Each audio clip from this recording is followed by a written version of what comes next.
오늘도 본문이 창세기 1장 말씀이네요. 10년 들어서 이 말씀 시작했는데 중요한 절기 빼고는 이 창세기 1장 말씀을 참고했습니다. 너무 오랜 것 같지요. 사실 금방 간단하게 하고 넘어가려고 했는데 시작하다 보니까 이렇게 넘어갈 수밖에 됐습니다. 그 뉴욕에 가면 그 자코메드라고 하는 그 조각가가 있는데 그분이 가리키는 남자라고 하는 그 조각품을 만들었어요. 제가 보니까 그분이 직접 내가 아주 존경하는 목사님이 보내주셨는데 직접 보고 오셨대요. 그런데 그 사람이 이렇게 가리키는 남자인데 뭔가를 가리키고 있어요. 사람 모양도 아니고 살은 하나도 없고 뼈대만 있는 것 같아가지고 집에 갖다 놓으라 그러면 안 가지고 가고 싶은데 그게 얼마 된다면 1억 4,128만 달러 우리 한국 돈으로 약 1,600억 정도 된대요. 아무 보잘것도 없는데 제가 보기에는. 그래서 문의안이죠. 이게 2,600억이나 된다는 거예요. 굉장한 가치를 가지고 있죠. 그래서 제가 그 목사님한테 이렇게 말했어요. 아주 어리석은 질문을 했어요. 그 작품이 하나님의 작품과 비교하면 어떻습니까? 제가 그러니까 답변이 딱 4글자로 왔어요. 뭐라고 하냐면 비교 불가. 우리는 비교할 수 없는 하나님의 작품을 이렇게 감상을 하는 거예요. 여러분 이 말씀 속에 은혜가 있으시길 바랍니다. 하나님의 진리에 뭔가 유익을 추구하는 모든 자들 속에 성령님은 역사하신다고 했습니다. 우리 하나님 말씀 속에 뭔가 유익을 얻고 성령의 역사심을 따라 새롭게 변화되는 큰 은혜를 받으시길 오늘 주님 이름으로 축원을 드립니다. 이제 2주간 동안 이 말씀 참고 안 했죠. 종려주일과 부활주일 다시 한번 복습을 하겠습니다. 우리가 창세기 1장 1절에서 그릇된 신관을 배제하는 그런 것이 있다. 그런 말씀이 있다고 참고했어요. 무슨 신관을 배제합니까? 창세기 1장 1절에서 태초에 하나님이 천지를 창조하시니라 복습하는 거예요. 무신론. 하나님이 없다면 안 되죠. 하나님이 하셨다고. 두 번째 범신론. 세상과 하나님이 같다 그러면 안 되죠. 하나님이 창조주니까. 또 다신론. 신이 많다 그래도 안 돼요. 엘로힘은 한 분이에요. 또 불가지론도 안 되고 모르겠다 할 수 없어요. 하나님이. 또 그 다음에 이 신론, 자연친론이라고 그래요. 하나님이 세상을 만들어 놓으시고 개입 안 하시고 떠나셨다. 그런 거예요. 그리고 또 진화론이 있죠. 태초에 하나님이 천지를 창조하셨다고 하셨지 세상이 진화됐다고 안 하죠. 그래서 여러 가지 그릇된 신관을 바로잡는 그런 이 개념이 여기 들어있다고 했어요. 그리고 또 복습해 봅니다. 창세기 1장에 제일 많이 나온 단어는 뭐예요? 하나님 몇 번 나와요?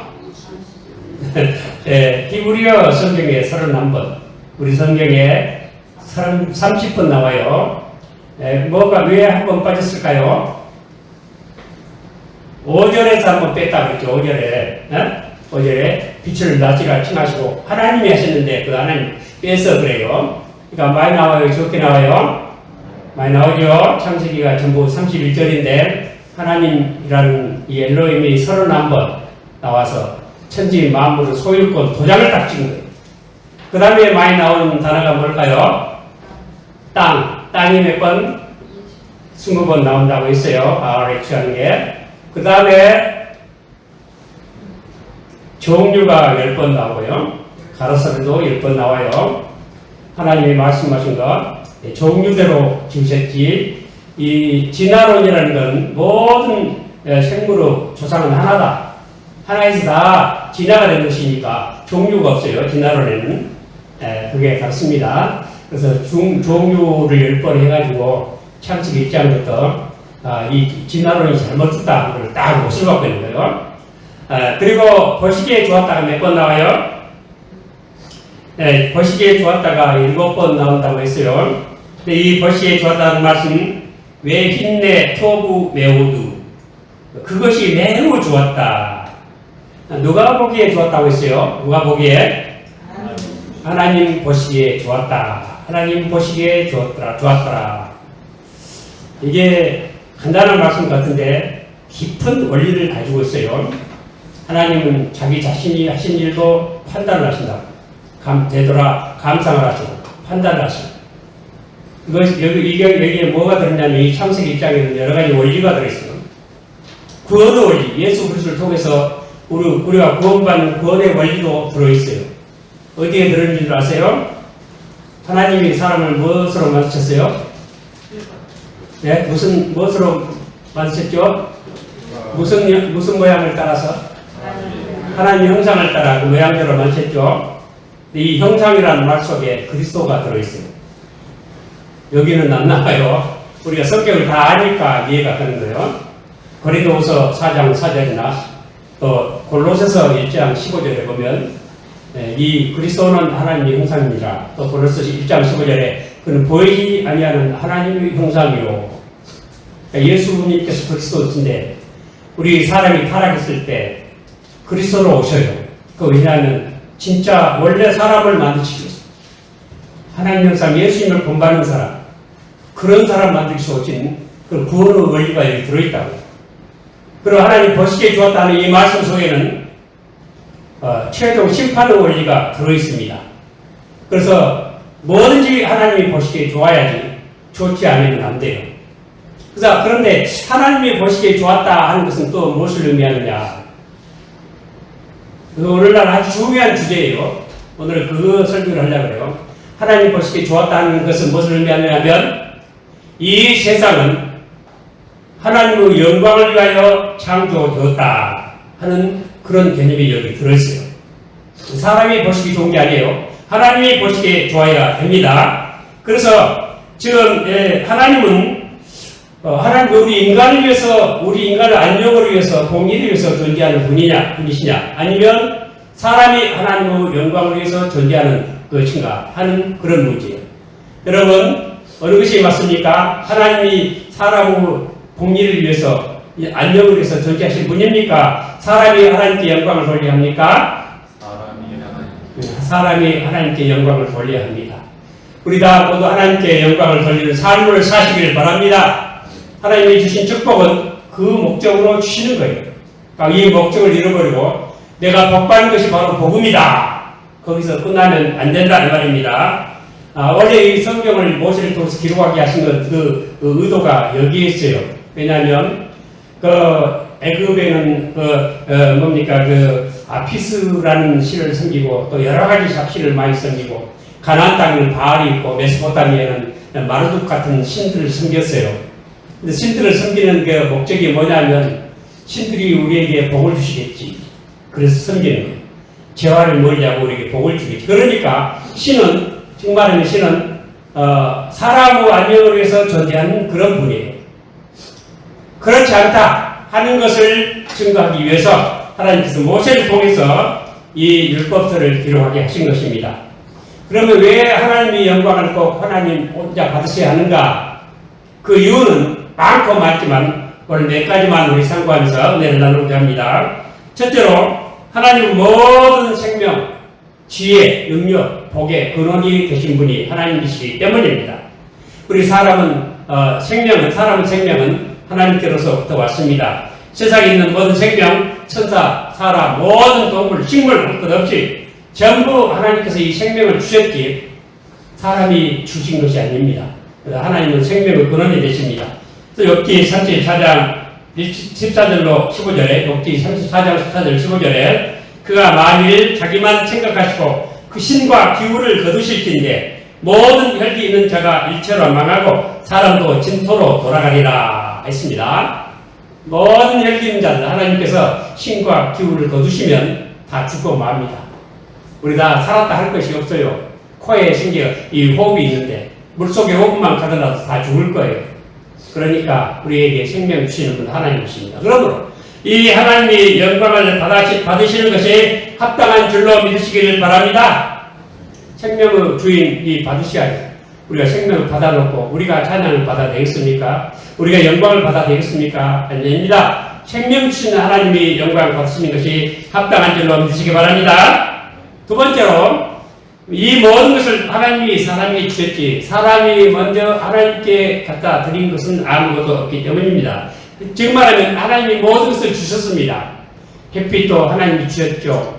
물도 공기도 다 하나님이 주셨습니다. 땅도 하나님이 주셨고 모든 음식물 다 하나님이 주셨고 의복들 다 하나님이 주셨습니다. 그러므로 우리가 하나님께 영광을 돌려야 됩니다. 욥기 41장 11절에 누가 먼저 내게 주고 나로 갚게 하겠느냐 온 천하에 있는 것이 다 내 것이니라 말씀하셨습니다.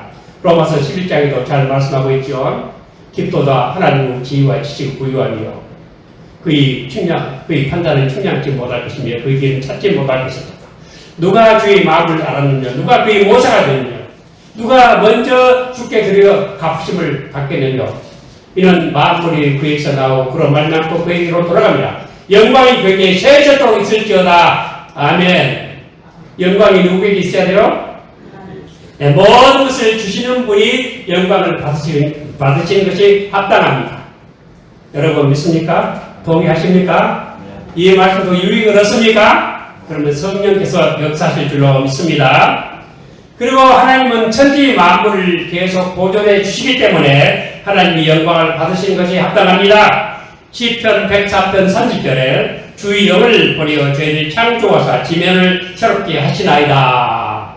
지금 어때요? 지금 봄이 되어가지고 사방에 벚꽃 터널이 아주 아름답고 황홀하죠? 꽃이 피어납니다. 그러기에 풀이 돋아나기 시작합니다. 성령께서 그렇게 하신다고 이렇게 시편 104편 30절에 말씀하십니다. 그 창조하신다고 문자는 그렇게 됐지만 이 창조는 없는 것으로 무로부터의 창조가 아니고 이 보존을 의미하는 창조라는 거예요. 이 섭리에 해당하는 창조입니다. 하나님께서 이 세상을 보존하십니다.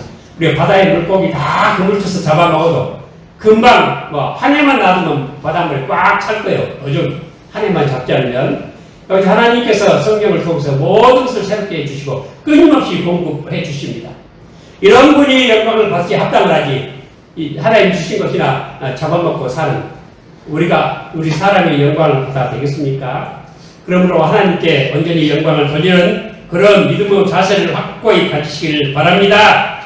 다음으로 네 번째, 제가 7가지만 하려고 그래요. 네 번째는 사람을 공평하게 취급하시기 때문에 하나님은 영광을 받으셔야 합니다. 욥기 34장 19절에 왕족을 맹으로 주지 아니하시며 부자를 가난한 자보다 더 생각하지 아니하시나니 이는 그들이 다 이 손으로 지으신 바가 됨이니라. 사람을 아주 맹으로 취급하지 않고 공평하게 판단을 하십니다. 여러분 지금 우리 사회에 지금 아주 센세이션하게 큰 그 태풍을 몰고 오는 그 조국 그 새 당 만들어가지고 어마어마한 인기를 얻고 있죠. 그거 왜 그럴까요? 그분이 물론 이렇게 언변도 좋고 학식도 뛰어나고 인품이 훌륭하고 잘생기고 그래서 그런 것도 있지만 국민들의 마음속에 이 조국은 지금 2년형을 받았고 그 부인도 4년인가 살고 나오고 딸도 대학교 다 그냥 졸업장 다 발라내고 의사 등도 다 발라내버렸죠. 그리고 그냥 거절로 돌아갔어요. 근데 이 백성들이 지금 어떻게 생각을 했냐면 조국은 표면적 죄인이지만 너희들이 진짜 이면적 죄인은 너희들이다. 그렇게 생각하기 때문이에요. 표면적 죄인과 이면적 죄인. 겉으로는 표면적으로는 너희들이 조작에서만 여러분들 다 요즘 교육이 조작 교육이라 하잖아요. 법대 가면 법 잘 지키려고 안 가고 법 조작하는 것도 올라간다 그러죠. 조작을 해가지고 표면적으로 죄인으로 딱 찌어놨어. 표면적으로 죄인이에요.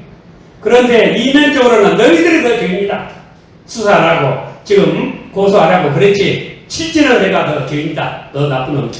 그런 의식이 있기 때문에 그런 태풍이 불을 닥치는 거예요. 성경에 이것이 큰 주제예요. 이걸 신문에다 칼럼을 한번 써야 될 것 같아요. 그래서 기획을 하고 있어요. 로마서 2장 28절 29절 이런 말씀 있습니다. 되죠? 표면적 유대인이 아니요. 표면적 표면적 육신의 할례가 아니라 오직 이면적 유대인이 유대인이요. 할례는 마음에 할지니 신령에 있고 의문에 있지 아니한 것이라. 그 칭찬이 사람에서가 아니라 하나님에게로서니라 말씀하셨습니다. 여러분, 우리 이 기독교 신앙의 진짜 신자냐 가짜 신자냐, 표면적 크리스찬이 있고 이면적 크리스찬이 있어요. 이것이 우리 굉장히 가장 중요한 주제예요. 우리 신앙생활. 표면적으로는 뭐 훌륭하게 신앙생활 잘하는 것 같은데 이면적으로는 아니에요. 기도도 그냥 잘하는 것 같은데 이면으로는 아니에요. 우리 기도처럼 예식이 많은 게 없대요. 꿈에서 하는 거예요. 기도처럼. 그 얘기 다 안 하겠어요. 어쨌든, 하여튼 우리 십계명을 지키는 해석하는 원리가 8가지가 있는데, 첫 번째가 뭐냐면, 내면적 감찰, 내면적 감찰. 속 사람을, 속에 있는 의도를 감찰하는 게 십계명이다. 그냥 살인하지 말라. 사람만 안 죽이면 되는 게 아니에요. 미워하지 말라. 하는 것이 들어있죠. 그리고 함부로 막 나가라 하지 말라. 욕지거리 하는 것도 살인으로 본다. 우리 신앙은 그렇게 가요. 막 욕지거리 하면 살인이래요. 근데 막 욕지거리 하죠. 그 살인이에요. 내면적 감찰. 그러니까 이면적 크리스찬이지, 표면으로 내가 뭐 한다, 얼마나 세를 얻었다, 다 소용없어요. 얼마나 훌륭하게 집을 지어놨다, 다 소용없어요. 우리 하나님은 그런 분이에요. 그렇기 때문에 이런 분이 영광을 받으셔야 세상이 존속되는 거예요. 사회가 유지되는 거예요. 우리 이런 하나님을 찬양하시고 이런 하나님께 영광을 돌리시길 바랍니다. 그리고 우리 모든 숙제, 저부터 영원한 숙제, 어떻게 하면 이면적 크리스찬이 될 것인가 이거예요. 명심하시고 속 사람이 강건하게 되는 그런 은혜를 다 누리시길 축원합니다. 그 다음에 5번째로 하나님 놀라운 이적으로 자기 백성을 구원하신 분이시기 때문에 영광을 받으셔야 합니다. 출애굽기 34장 10절 여호와께서 가라사대 때 보라 내가 언약을 세우나니 곧 내가 아주 온 땅 아무 국민에게도 행치 아니한 이적을 너희 전체 백성 앞에 행할 것이라. 너희 머무는 나라 백성이 다 여호와의 소위를 보리니 내가 너를 위하여 행할 일이 두려운 것입니다. 하나님이 자기 백성을 구원하실 때 놀라운 기사, 이적, 표적을 행하셨습니다. 우리 잘 아시는 바와 같이 애굽 땅에서 10가지 재앙을 하지. 홍해바다가 쩍 갈라져서 진펄이 굳은 땅이 됐잖아요. 요단 강물이 흘러내리는 강물이 딱 멈춰서서 쫙 위에는 막 차고 흘러 넘쳐서 근데 이 밑에 마른 땅이 나와서 건너갔다. 또 기부와 전쟁 때 태양이 그냥 중천에 머물러서 안 넘어가요. 그리고 히스기야가 병들었을 때는 태양이 10도나 뒤로 물러갔어요. 이런 기적을 통해서 우리를 보내신 분은 바로 우리 하나님이십니다. 하나님밖에 없습니다. 사람은 아무도 할 수 없습니다. 이런 하나님의 영광을 받으신 것이 합당하시면 아멘 하시기 바랍니다. 우리는 이런 하나님을 믿습니다. 그 다음에 6번째, 우리 하나님만이 선하시고 의로우시기 때문에 하나님만이 영광을 받으셔야 합니다. 마가복음 10장 18절에 보면 예수께서 이르시되 내가 어찌하여 나를 선하다 일컫느냐 하나님 한 분 외에는 선한 이가 없느니라. 한 부자 청년 관원이 예수님에게 나와서 선한 선생님이여 내가 어찌해서 영생을 얻습니까? 물었어요. 근데 예수님을 하나님인 것으로 인식을 못해 이 사람이. 그냥 선한 선생 정도로 생각을 해요. 그래서 내가 어찌 나를 선하다고 하느냐, 선한 이는 하나님뿐입니다. 참된 선하신 분은 하나님 분심을 믿으시기를 바랍니다. 선이 뭐냐? 언젠가 제가 그런 말씀드렸어요. 선이란 이상에 충족하는, 이상에 응수하는 그 무엇, 이것이 선이다. 이상에 응수하는 그 무엇, 최고의 어떤 이상에 합당하게 되어 있는 이것이 선이다. 하나님 대신에 이상적인 모든 요구를 다 충족시키는 분이시다. 그 선이다. 몰라 우리가 보시기에 좋았다라 아니 좋았다. 토브라는 뜻이 그 뜻이 모든 이상을 충족한다. 하나님 목적에 다 합당하다. 그 뜻이. 오직 하나님만이 이상에 충족하신 분이시고 그래서 우리 하나님만이 찬양을 받으셔야지 만약 하나님이 아닌 사람이 영광을 받고 사람이 이렇게 칭찬을 받는다는 것은 선하지 않는 악한 정도, 악한 것들이, 누추한 것들이, 지혜가 없는 것들이, 불의한 것들이, 죄인들이 칭찬을 받고 영광을 받는 거예요. 그렇기 때문에 우리는 하나님만이 영광을 받으신 것이 합당함을 믿으시기를 바랍니다. 마지막으로 하나님은 자기 영광을 위해서 친히 창조하셨다고 친히 말씀하셨기 때문입니다. 내가 내 영광을 위해서 창조했다.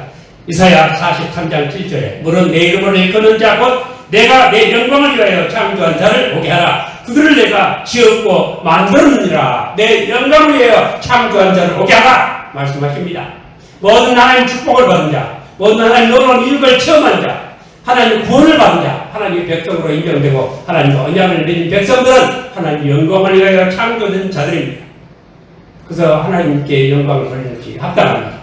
구원을 주신 분이 찬양을 받으셔야지. 구원을 우리에게 베푸신 분이 영광을 받아야지. 구원 받은 자가 영광을 받아서는 안 될 것입니다. 그런데 오늘날 우리는 어떻습니까? 지금 이 시대는 어떻습니까? 우리 기독교가 과연 하나님의 영광을 위해서 지금 역사하고 있습니까? 그렇지 못한 것 같아요. 우리 한국교회 제일 비참하게 만들죠. 타락시킨 게 그게 삼박자 축복이라고 나는 생각합니다. 요한 3서 2절에 나오죠. 사랑하는 자의 내 영혼이 잘됨 같이 내가 범사에 잘되고 강건하기를 내가 구하노라. I pray. 기도하더라. 기도를 교리화했어요. 여기서 무엇과 같으냐면요. 요즘 그런 말 있죠. 예능을 다큐로 받아들인다. 예능을 다큐로 받아들인다. 그 예능을 다큐로 받아들인 게 뭔지 아세요? 여러분 그 연고전 있죠. 고연전, 연고전 그랬죠. 연세대학교, 고려대학교 경기하죠. 시합하죠. 근데 한번 보니까 고려생들이 수만 명이 그냥 모여가지고 약간 옷을 입고 모여가지고 노래를 아주 뱃노래를 부르는 거예요. 뭐라 하냐면 즐거운 고연전에 연대생이 오는구나. 경기에 지고 나서 연대생이 오는구나. 막 그렇게 노래를 떼창을 부르니까 얼마나 여러분 그리고 막 소리지. 이것은 예능이지요. 경기에 고대생이 지고 자기들이 울 수도 있지요. 그렇다고 연대생이 졌다고 그랬다 그걸 다큐로 받아가지고 그 사실이냐 따지고 이거 법에 어디에 걸린다 누가 주동자냐 따지면 안 되잖아요. 사실은 요한 3서 2절 말씀이 그런 거예요. 예능과 같은 말씀. 왜냐하면 가이오가 진리 가운데 항상 행해요. 진리 가운데. 영혼이 잘 됐어요. 그래서 기도해. 너가 다른 것도 다 잘 되고 건강했으면 좋겠다. 이거 일종의 예능이에요. 이것을 우리 한국교회가 딱 그 말 하나를 가지고 교리화 시켰어요. 그래서 하나님은 사람을 위해서 존재하는 것처럼 그렇게 만들어버린 큰 죄를 저질렀어요. 그래서 우리 지금 한국교회가 어떻게 됐습니까? 거룩할 성자, 이 성을 속화시켰어요. 거룩한 것이 속화됐어요. 거리에 나가서 소리소리 외쳐 그럴 때 거룩한 것이 속화됐어요. 막 입으로 욕지거려요. 아까 제가 입안이라고 그랬죠? 욕을 하는 건 살인과 같아요. 이 세상 사람들도 그렇게 안 해요. 그렇게 해서 성을 속화시켰어요. 그래서 교회가 타락하고, 그래서 지금 세상 권력을 위해서 지금 당을 만들어서 나오고 있어요. 얼마나 타락했습니까? 우리가 지금 삼박자 축복이 복음이 이것이다. 제가 복음에는 심판의 요소가 들어있다고 제가 한번 말씀드렸죠? 복음에는 심판이 반드시 들어있어요. 우리는 항상 진리를 통해서 판단하는 법을 배워야 됩니다. 진리를 통해서 판단하는 것은 무엇을 의미하느냐면 하나님과 같은 판단을 한다는 뜻이 로마서 2장 2절에 그 말씀이 있어요. 하나님의 판단은 진리대로 된다. 진리를 가지고 판단하는 거예요. 그래서 성경을 연구하고 배우는 거예요. 하나님과 같은 생각, 같은 판단을 가지기 위해서 그렇게 하는 것입니다. 여러분, 우리는 사람의 영광이 아닌 하나님의 영광을 위해서 사는 것이 가장 우리 인생의 제일 목적이다. 웨스트민스터 신앙 캐테키즘 요리문답의 제일 요리문답. 사람의 제일 되는 목적이 무엇이냐? 하나님을 영원롭게 하고 영원토록 그를 즐거워하는 것이다. 우리는 이와 같은 하나님의 영광을 위해서 살아가는 우리 모두 되시길 오늘 주님 이름으로 축원을 드립니다.